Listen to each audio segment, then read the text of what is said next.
नमस्कार दोस्तों, कैसे हो आप सभी। आज हम बात करने वाले हैं टाटा मोटर्स के हिस्टोरिक डीमर्जर के बारे में।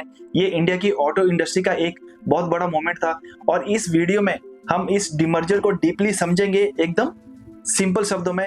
इसमें हम कवर करेंगे डीमर्जर का रीजन, शेयर होल्डर्स को क्या मिला, दोनों कंपनीज का फाइनेंशियल ईयर 2025 का फाइनेंशियल कंपैरिजन, टीएमएलसीबी वर्सेस टीएमपीवी का फ्यूचर आउटलुक और इन्वेस्टर्स के लिए कौन सी कंपनी बेटर है। सो दोस्तों, बिना टाइम वेस्ट किए चलिए शुरू करते हैं। तो पहला है वाई टाटा मोटर्स डिमर्ज। सबसे इंपॉर्टेंट सवाल है ये, टाटा मोटर्स को स्प्लिट करने की जरूरत आखिर में क्यों पड़ी। तो सिंपल सी बात है दोस्तों, टाटा मोटर्स के अंदर 4 कंप्लीटली डिफरेंट वर्ड्स चल रहे थे। पहला है कॉमर्शियल व्हीकल्स, दूसरा है पैसेंजर व्हीकल्स, तीसरा है इलेक्ट्रिक व्हीकल्स और एक बड़ा ग्लोबल लग्जरी बिजनेस जिसका नाम है JLR। इन सब का ग्रोथ साइकिल, मार्जिन, कस्टमर्स सब कुछ अलग था। एक कंपनी के अंदर इतना मिक्स बिजनेस होना डिसीजन मेकिंग को स्लो कर रहा था, कैपिटल एलोकेशन कंफ्यूज हो रहा था और इन्वेस्टर्स को क्लैरिटी नहीं मिल पा रही थी। इसलिए टाटा ग्रुप ने डिसाइड किया कि let's separate them into 2 strong focus companies, एक तरफ कमर्शियल व्हीकल्स और दूसरी तरफ पैसेंजर व्हीकल्स।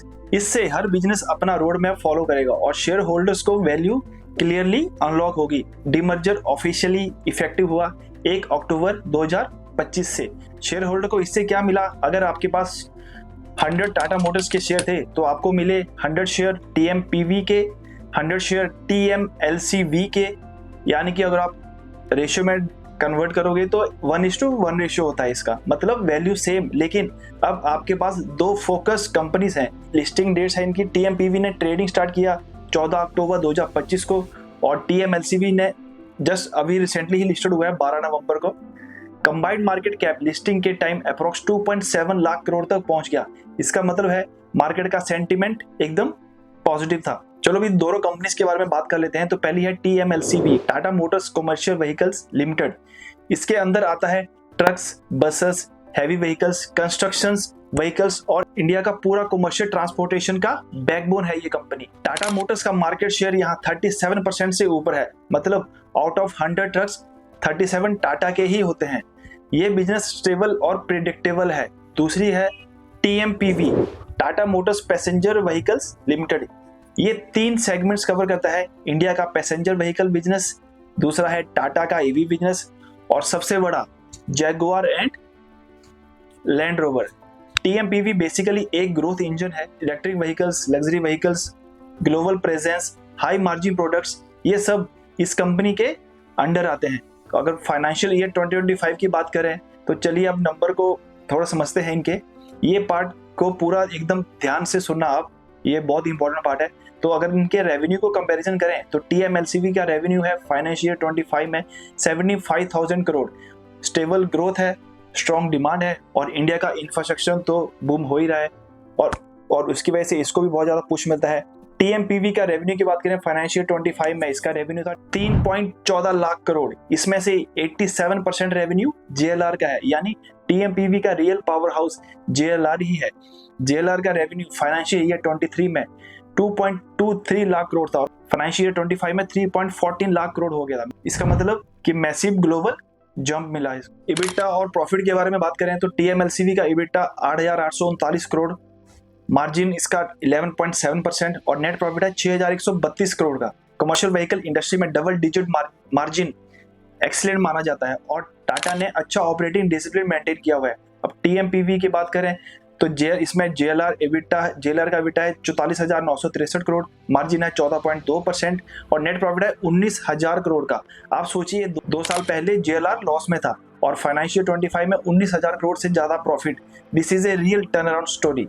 तो फाइनेंशियल कंक्लूजन ये है कि रेवेन्यू चैंपियन है टीएमपीवी और प्रॉफिट का किंग है जेएलआर और स्टेबिलिटी किंग है टीएमएलसीवी।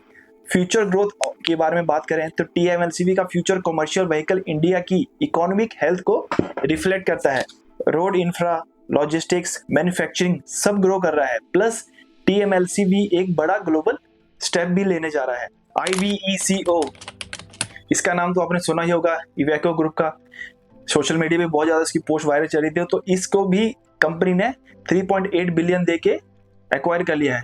तो इससे ये फर्क पड़ेगा ग्लोबल स्केल बढ़ेगा, यूरोप में एंट्री मिल गई है, ईवी ट्रक्स की डिमांड भी इससे बढ़ेगी और लॉन्ग टर्म में देखोगे तो ये 2 से 3 गुना तक बढ़ सकता है। TMLC स्टेबल है, प्रिडिक्टेबल है, लो वोलेटिलिटी है और बिजनेस भी इसका काफ़ी ज़्यादा फैला हुआ है। और TMPV का फ्यूचर, TMPV के 3 मेजर रॉकेट्स पे है। पहला है EV लीडरशिप, टाटा इंडिया में EV का लीडर है, ये आपको पता है कि टाटा इज द बेस्ट। दूसरा है JLR electrification, electric range rover, electric defender, इसकी हाई डिमांड है और डिमांड के साथ इसका मार्जिन भी हाई है। तीसरा है India passenger vehicle boom, Nexon हो गया, पंच, सफारी, हैरियर, ये सब स्ट्रॉन्ग लाइनअप है। TMPV high growth plus high reward business है, वोलेटिलिटी होगी लेकिन अपसाइड भी मैसिव होगा। इन्वेस्टर्स के व्यू के हिसाब से अगर आप देखोगे तो अगर आप सेफ, स्टेबल, मैच्योर बिजनेस चाहते हो तो TMLC भी बेटर है, कंसिस्टेंट रिटर्न है, स्ट्रॉन्ग कैश फ्लो है, लो रिस्क है, ग्लोबल एक्सपेंशन भी है। अगर आप ग्रोथ, लग्जरी, EV और फ्यूचर चाहते हो तो TMPV परफेक्ट है। EV सेक्टर में बूम, JLR का प्रॉफिट और लग्जरी सेगमेंट में ग्रोथ और ग्लोबल प्रेजेंस में भी बढ़ रहा है धीरे धीरे। और लॉन्ग टर्म इन्वेस्टर्स के लिए बेस्ट स्ट्रेटजी है दोनों कंपनीज रखना, one gives stability and one gives growth. तो परफेक्ट बैलेंस है ये दोनों कंपनीज का। फाइनल समरी ये है कि टाटा मोटर्स का डिमर्जर एक लॉन्ग टर्म विजनरी स्टेप था। अब इन्वेस्टर्स को क्लैरिटी मिलती है, बिजनेस का फोकस क्लियर है और इससे शेयर होल्डर्स को वैल्यू बेटर रिफ्लेक्ट होती है। तो TMLC भी एक स्टेबिलिटी मशीन है और TMPV एक ग्रोथ इंजन है। तो ये थी मेरी तरफ से टाटा मोटर डिमर्जर के ऊपर मेरी स्टडी और आप देख रहे थे विशाल फिनटॉक्स। अगर वीडियो पसंद आया हो तो लाइक जरूर करें, कमेंट करके बताएं कि आपको कौन सी कंपनी ज़्यादा स्ट्रॉन्ग लगती है, TMLCV या TMPV, और चैनल को सब्सक्राइब करना बिल्कुल मत भूलना। मैं हूं विशाल, मिलते हैं नेक्स्ट वीडियो में। Thank you.